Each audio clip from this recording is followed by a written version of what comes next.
if you need to collect data to help you reduce the risk of GBV in your programming, you need to first identify what information is going to help you do that. For example, the factors and actors that increase or decrease the risk of GBV in an area or location, or the perceptions of women, girls, boys, and men. Where do these groups feel safe, where they don't feel safe, and why?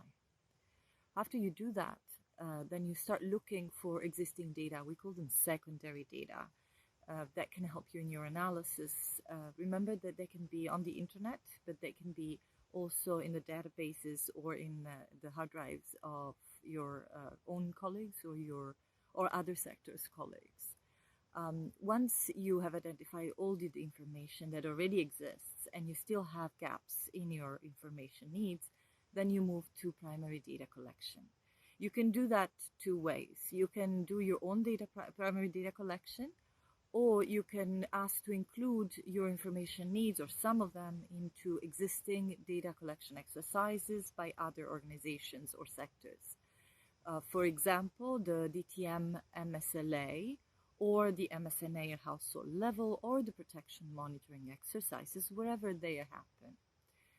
In order to make sure that you get the right type of information that you need, is very important to look at the method of data collection and to remember that not all information can be collected through the same method. Sometimes and very often you need to use different method collection exercises and the appropriate ones for the appropriate information need. Then you move at that point to developing the questions.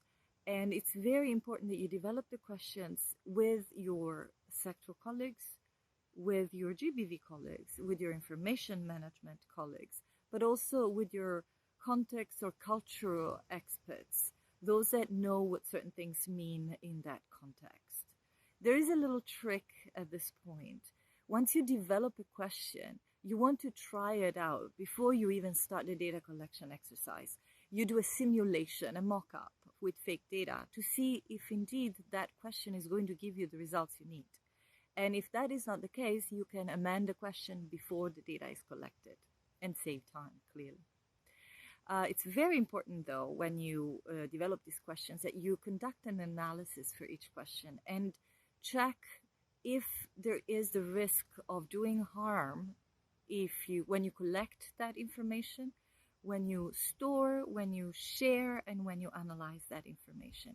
And if there is risk of harm to the people collecting the information, but also to those who answer the questions, to the communities that you're asking about, as well as to the organization.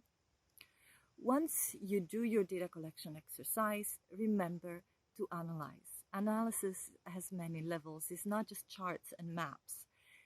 You want to have charts and maps from your information management colleagues, but then you want to gather around a group of experts to discuss the analysis and to try to understand what those data and charts and maps mean, to explain it, to interpret, and then to provide options for your response. Don't forget to include in that group of experts context and cultural experts so that you know what that data means in that context, as well as your sector colleagues and your GBV colleagues and your IMOs.